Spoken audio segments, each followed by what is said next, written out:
ఆయన ఏమని చెప్పాడు? మీరు నా నామమున ఏది అడిగినను తండ్రి మీకు ఇస్తాడన్నాడు. మనం ఏమనుకున్నాం తెలుసా?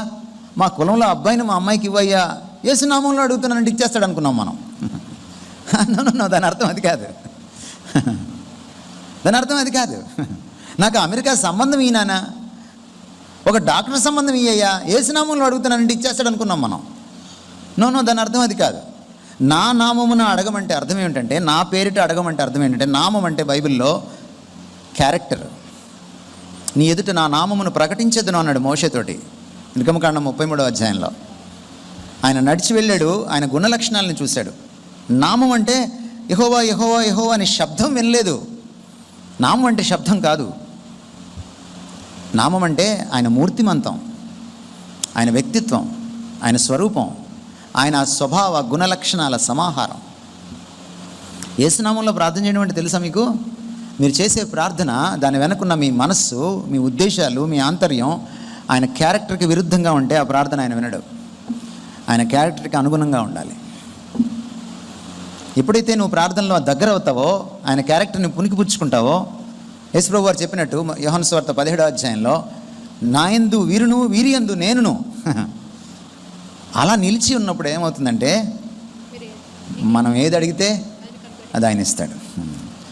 కీర్తనలో కూడా ఒక మాట మనం మాటికి వాడేస్తూ ఉంటాం, తప్పుగా వాడేస్తుంటాం, మన ఇష్టానుసారంగా వాడేస్తాం. ఆయన నీ హృదయ వాంఛను తీరుస్తాడు అని. దానికి ముందు ఏముంది? ఇప్పుడు ఆయన మర్చిపోయారా? ఈ వాగ్దానాలతో చాలా జాగ్రత్త, ఈ క్యాలెండర్లతో చాలా జాగ్రత్త, ఈ ఆటోల వెనుక ఫేస్బుక్ల పైన రాసేటువంటి వాక్యాలతో చాలా జాగ్రత్త. వాళ్ళు మధ్యలో మొక్క కత్తిరించి రాస్తారు. మీదంతా మొక్క విశ్వాసం మీది, మొక్క జ్ఞానం మీది. పూర్తిగా చదవరు, బైబిల్ తెరిచే ఓపిక ఉండదు. యెహోవా యందు ఆనందిస్తే అప్పుడు ఆయన మీ హృదయ వాంఛను తీరుస్తాడు. యెహోవా యందు ఆనందించడం అంటే ఏమిటి? ఆయన ఆలోచించినట్టు తమరు ఆలోచించాలి, ఆయన ఫీల్ అయినట్టు తమరు ఫీల్ అవ్వాలి, ఆయన లక్షణాలు తమకు అంటుకోవాలి. దేవుడు మీలో ఆనందించడం మొదలెడితే మీరు ఆయనలో ఆనందించడం మొదలెడతారు.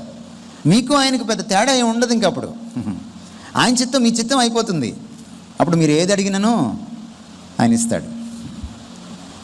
అప్పుడు మీరు వేరేది అడగరు.